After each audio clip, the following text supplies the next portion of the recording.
Boa noite, meus amigos, meus irmãos queridos, juntos mais uma vez para o nosso momento Saber e Sentir, e possamos então entrelaçarmos nossos corações nesse instante de aprendizado, mas também de sentir.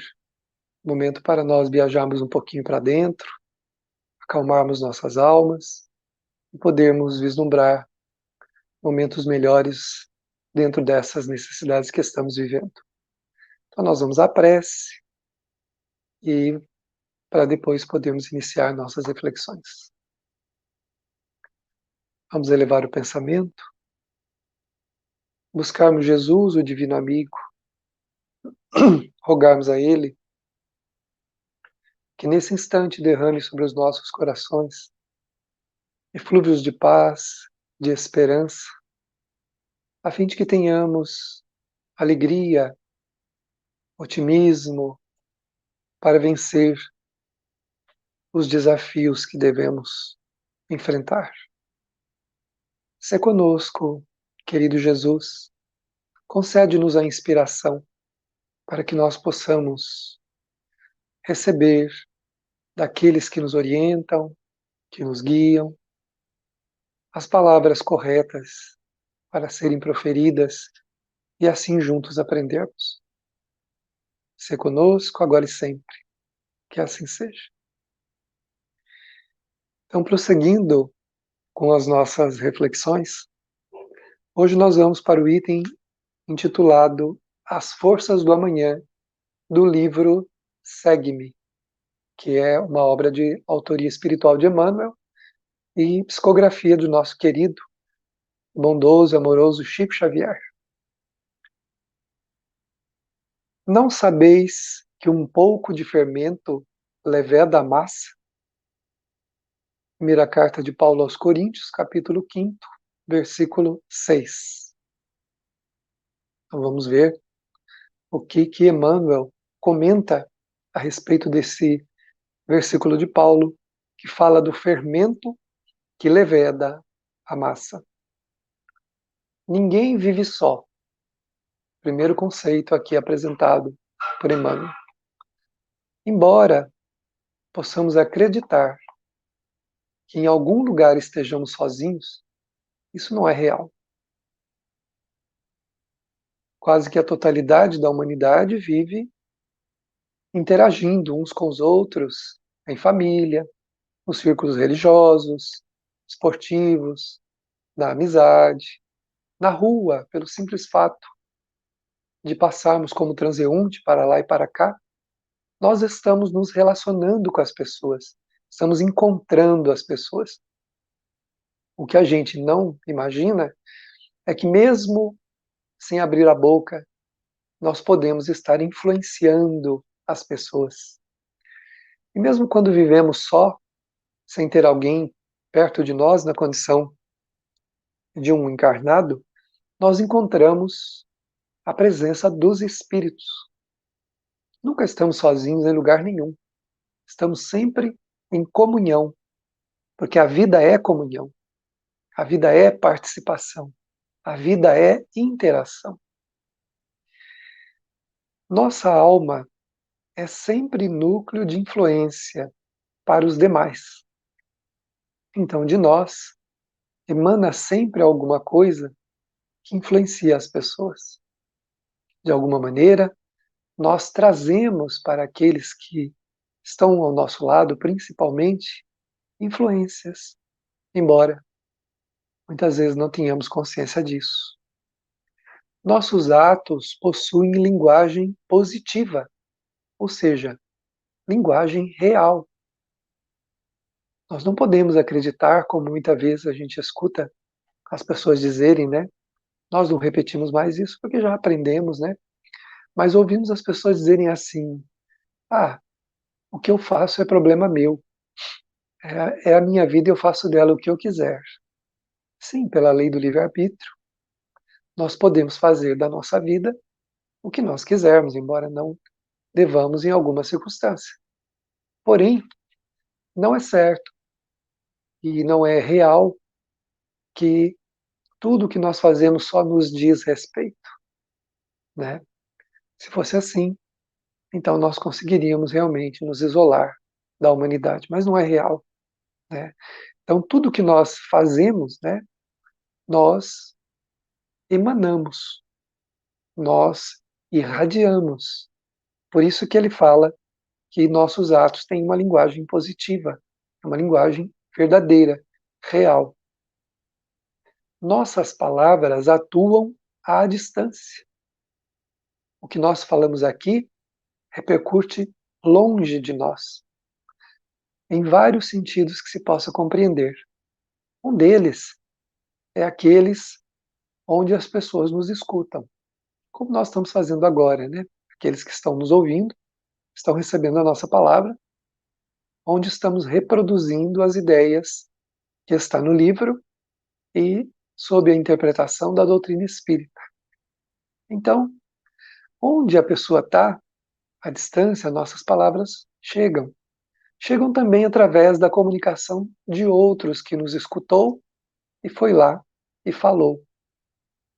E chega de uma maneira muito mais intensa do que essas duas, que é a irradiação que nós, enquanto nós falávamos. No livro Palavras de Vida Eterna, o Emmanuel diz que quando nós falamos, as nossas palavras saem carregadas da nossa vibração, irradiando aquilo que somos, à distância de onde estamos. Então, quando nós falamos, a nossa palavra vai longe, tanto no mundo espiritual quanto aqui no mundo material. Muitos têm contato com a nossa palavra. Achamos-nos magneticamente associados uns aos outros. Então, isso da gente dizer que o que a gente faz não atinge o outro, que é só da nossa conta, não é verdade. Porque nós estamos ligados magneticamente, ou seja, existe um magnetismo nosso, inclusive hoje estudado pela ciência, tem universidades que estudam sobre o magnetismo humano, quando fazem também um estudo do efeito do passe, para mostrar que nós emanamos alguma coisa de nós que pode ser benéfico ou maléfico para aquele que recebe. E nós então estamos interligados magneticamente.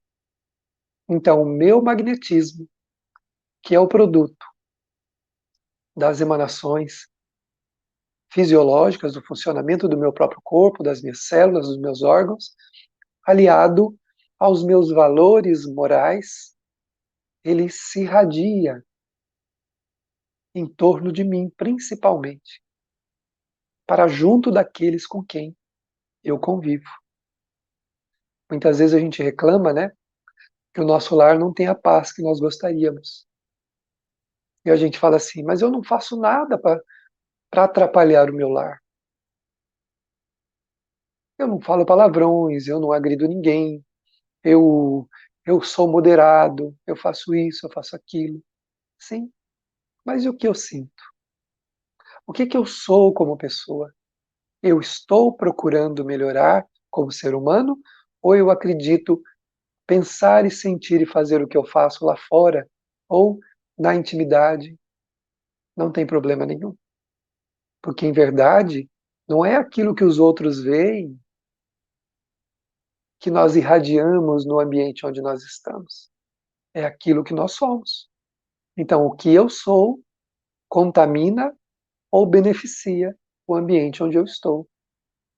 Eu posso simplesmente tornar um ambiente onde eu estou enobrecido, luminoso, fortalecido pelas minhas emanações de carinho, de verdadeiro amor, de calma, de paciência, de bondade. Não estou dizendo que eu sou tudo isso, mas se nós estivermos trabalhando essas questões, né, trabalhando esses sentimentos, nós irradiamos esses valores da nossa luta em torno de nós, que acalma as pessoas, que traz equilíbrio, traz mais contenção aqueles impulsos negativos das pessoas, mas seja no lar, no trabalho, onde nós estivermos. Porém, se ao contrário disso, eu tenho raiva do mundo, eu acredito que eu tenho que ter os pendores negativos meus mesmo, às vezes até faço algumas coisas, sinto raiva, ódio das pessoas, mágoa. Esses sentimentos, quando eu estou em algum lugar, eu estou irradiando esse magnetismo próprio meu, contendo essas verdades que eu vivo, e eu posso intoxicar ou colaborar com a intoxicação de um lugar. E as pessoas que estão ali, sintonizadas comigo, poderão não se sentir bem. E a minha família, o meu lar, pode ser um lugar de desencontros dolorosos por conta de cada um de nós, muitas vezes, não vigiar essa conduta íntima, de mudar o pensamento, o sentimento, para sermos verdadeiramente melhores. Ações e reações caracterizam-nos a marcha. É preciso saber, portanto, que espécie de forças projetamos naqueles que nos cercam.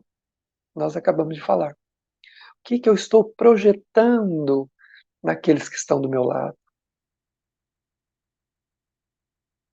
Se eu estou projetando o melhor, porque acredito mesmo que eu tenho que ser melhor, eu estou trabalhando o meu melhor, se por acaso não aquela vibração, apesar de contribuir com a paz alheia, ele não aproveitar isso, eu não receberei de volta na reciprocidade essas vibrações negativas, ruins, que porventura venham do conformismo e das ideias negativas dos outros.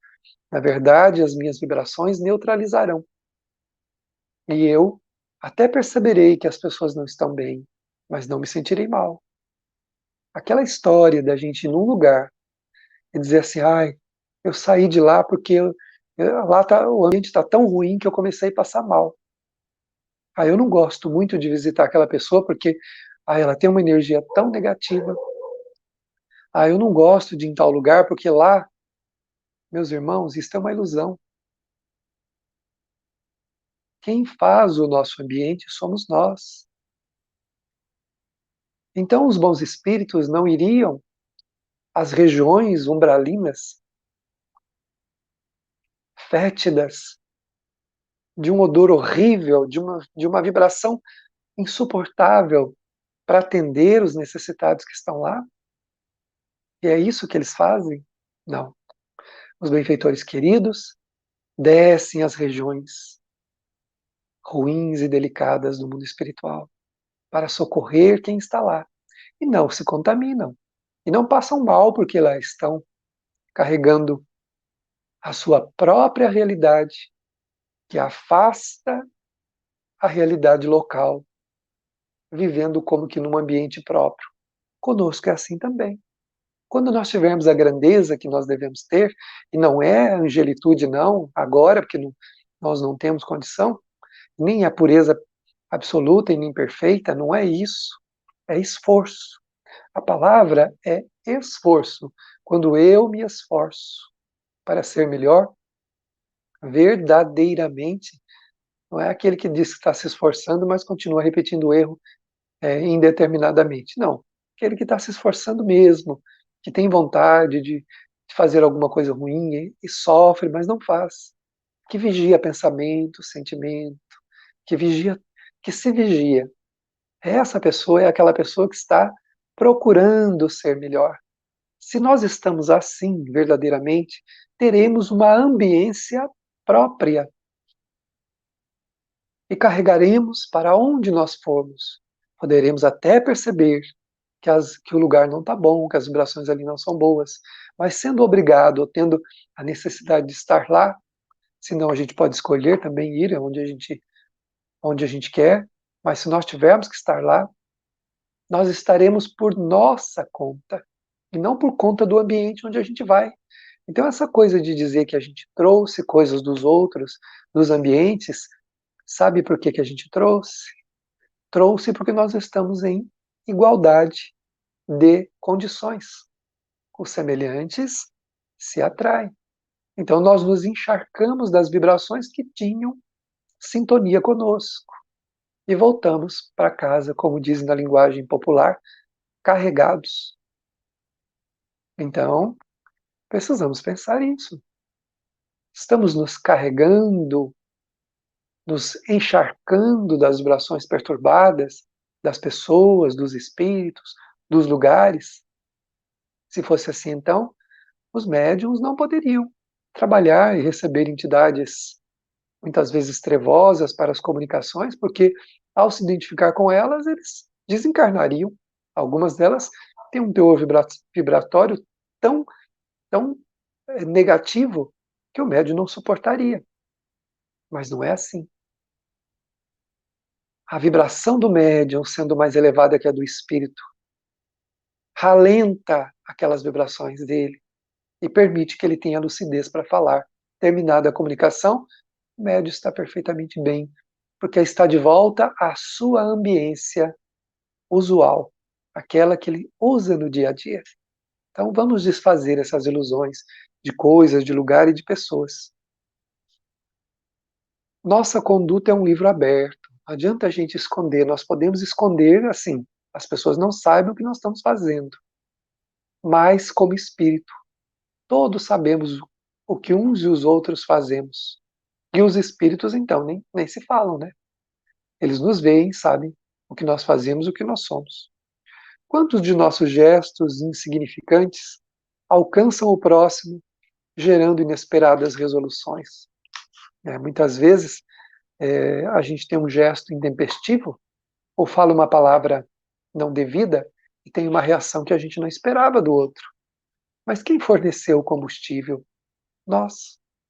Por isso a necessidade do vigiai e orai de que nos falou Jesus, para que a gente não crie as dificuldades que vão nos atingir diretamente. Quantas frases aparentemente inexpressivas arrojadas de nossa boca estabelecem grandes acontecimentos? Tomemos cuidado com o que a gente fala, né? Porque, como nós dissemos, da nossa boca sai o magnetismo que acompanha as nossas palavras. Naturalmente, quando isso acontece, essas palavras com essas vibrações, elas provocam algum tipo de reação. Cada dia emitimos sugestões para o bem ou para o mal. Que interessante, né? Então, a gente acha que não, né? Que o nosso jeito de viver não tem importância. Né? Eu sou assim mesmo, eu não prejudico ninguém, não vou atrás, não fico por aí fazendo isso, aquilo, mas não preocupo em mudar, em ser uma pessoa diferente, né? Em ser alguém que deve buscar um caminho diferente. Então, as sugestões, tanto do bem quanto para o mal, nós emitimos todos os dias, parte de nós, parte da nossa natureza, vibrações, emissões, né? Emissões que vão colaborar com o bem ou com o mal. Não, não serve aqui como justificativa aquilo que a gente fala muitas vezes. Ah, eu sou assim mesmo, né? Eu não sou perfeito. Tá bom, nós não somos perfeitos, seguramente. Isso deve servir como um primeiro entendimento. Tá bom, eu não sou perfeito, por isso me enganei. Agora, usar isso para justificar e até mesmo para autorizar a nossa conduta, aí nós estamos errados.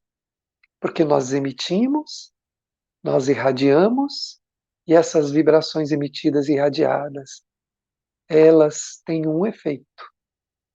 Elas vão viajar, causando em torno de nós muitas ações e reações alheias. Dirigentes arrastam dirigidos. Servos inspiram administradores. Qual é o caminho que a nossa atitude está indicando? O jeito que eu vivo indica que tipo de caminho para quem me observa, ou para mim mesmo.